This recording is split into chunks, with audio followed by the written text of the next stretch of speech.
1991లో అతి చిన్న వయసులో దేవుడు నన్ను హైదరాబాద్ తీసుకొచ్చాడు. హైదరాబాద్ నేను వచ్చినప్పుడు దేవుని సేవ చేయడానికి తీసుకొచ్చాడు. ఆనాటి నుండి ఈనాటి వరకు నేను చేస్తుంది సేవ సేవ సేవ మాత్రమే.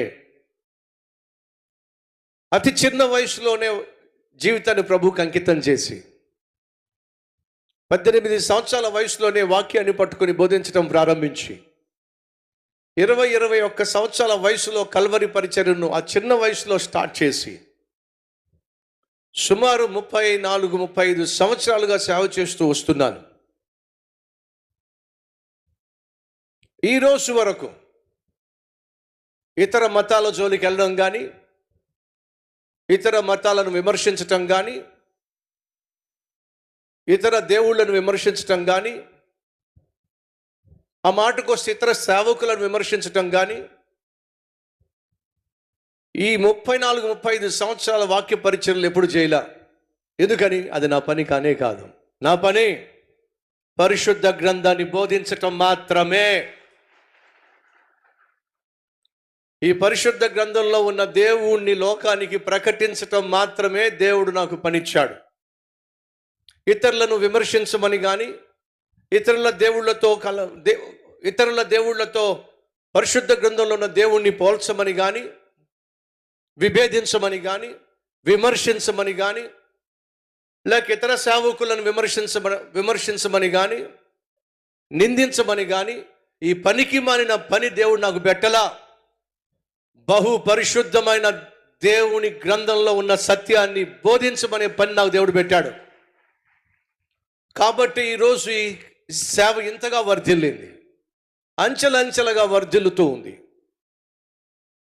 ఆనాడు నెహెమ్యా ఎవరి జోలికి వెళ్ళలా. దేవుడు తనకు ఒక పని ఇచ్చాడు, ఆ పని చేసుకుంటూ వెళ్తున్నాడు. ఆ పని చేస్తున్నప్పుడు, ఆ పని చేసే ప్రక్రియలో దేవుడు నెహెమ్యాకు తోడుగా ఉన్నాడు. చెదరిపోయినటువంటి ఇశ్రాయేలు ప్రజలు లేక యూదులు సమకూడి వచ్చారు. నెహెమ్యా వారి యొక్క ప్రాకారాన్ని నిర్మిస్తున్నాడు, యెరూషలేము యొక్క ప్రాకారాన్ని నిర్మిస్తున్నాడు, ప్రజల జీవితాలను నిర్మిస్తున్నాడు, ఆ పట్టణాన్ని నిర్మించాలని తాపత్రయపడుతున్నాడు. ఇదంతా దేవుడిచ్చిన పని. దేవుడి చిత్త ప్రకారం చేసుకుంటూ వెళ్తున్నాడు. ఏ రోజు పరుల జోలికి వెళ్ళలా. కానీ వినండి, ఏ నెహెమ్యా అయితే పరుల జోలికి వెళ్ళకుండా, ఏ నెహెమ్యా అయితే దేవుడిచ్చిన పని చెప్పినట్టుగా చేసుకుంటూ వెళుతున్నాడో, అదే నెహెమ్యా మీద నలుదిక్కుల నుండి అటు అష్డోదీయులు కావచ్చు, అరబీయులు కావచ్చు, అమ్మోనీయులు కావచ్చు, సన్బలటు టోబియా కావచ్చు, వీళ్ళందరూ ఎందుకు వచ్చి పడ్డారో చెప్పండి. ఎందుకు వచ్చారు అంటే సైతాను పంపించాడు కాబట్టి. అర్థమైందా? ఒక వ్యక్తి వర్ధిల్లుతున్నప్పుడు చూసి ఓరవలేని తనము, అది సైతాను బిడ్డల యొక్క తత్వం. ఒక వ్యక్తి వర్ధిల్లుతున్నప్పుడు చూడలేక అసూయతో వాగేటటువంటి తనము, విమర్శించే తనము, అది సైతాను బిడ్డలు చేసే పని. హేబేలును దేవుడు అంగీకరించినప్పుడు, హేబేలు యొక్క అర్పణ దేవుడు అంగీకరించినప్పుడు, తోటి సహోదరుడైనప్పటికీ కూడా అసూయతో ఏం చేశాడో చెప్పండి? దాడి చేశాడు.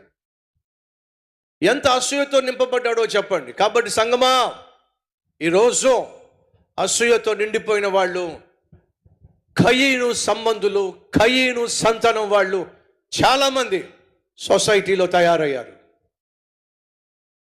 ఆనాడు ఏ రీతిగా నెహెమ్యా సేవ చేసుకుంటూ ముందుకెళ్తున్నప్పుడు నిర్నిమిత్తముగా నెహెమ్యా మీదకు ఏ రీతిగా నలుదిక్కుల నుండి దాడి చేయడానికి, చేసే పనిని, పరిచర్యను ఆపడానికి ఎన్నెన్ని ప్రయత్నాలు చేస్తున్నారో చూసారా?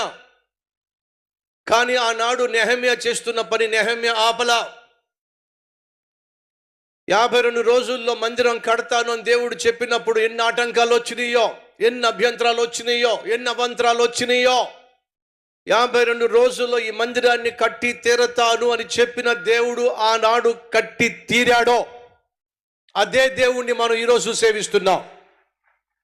అదే రీతిగా ఏ సేవనైతే చేయమన్నాడో దేవుడు, ఏ సంఘాన్నైతే నడిపించమన్నాడో, ఏ సంఘాలనైతే స్థాపించమన్నాడో ఆ సేవను, ఆ సంఘాలను, ఆ స్థాపనను ఖచ్చితంగా ఈ పరిచర్య ద్వారా దేవుడు స్థాపించి తీరతాడు, అందులో సందేహము లేదు.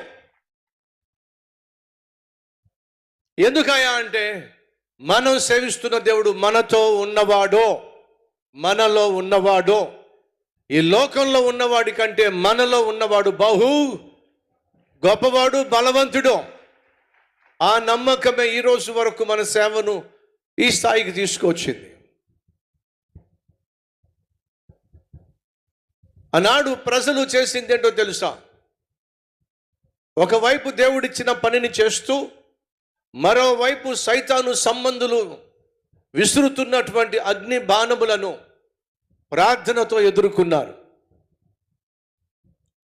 అదే రీతిగా ఈరోజు నీ జీవితం పైన, నీ కుటుంబం పైన, నువ్వు చేస్తున్నటువంటి ఉద్యోగం పైన సైతాను మనుషులు ఖచ్చితంగా దాడి చేస్తారు. నిర్నిమిత్తంగా దాడి చేస్తారు. నిర్నిమిత్తంగా నిన్ను నిందిస్తారు. నిర్నిమిత్తంగా నిన్ను విమర్శిస్తారు. నిర్నిమిత్తంగా నిన్ను అణిచివేసే ప్రయత్నం చేస్తారు.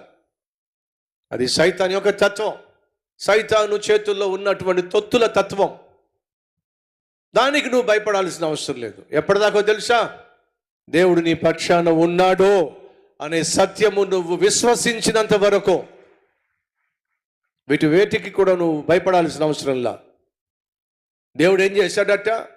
నలుదిక్కుల నుండి యుద్ధానికి వచ్చినటువంటి ఆ దౌర్భాగ్యుల యొక్క ఆలోచనలన్నిటినీ కూడా దేవుడు ఏం చేశాడు?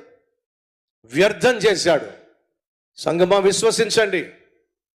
నీకు వ్యతిరేకంగా, నాకు వ్యతిరేకంగా, మనకు వ్యతిరేకంగా సైతాను మనుషులు ఎంత లేచినా సరే, నేను ప్రకటిస్తున్న దేవుడు వారి ఆలోచనలను వ్యర్థపరచుటకు చాలినవాడు.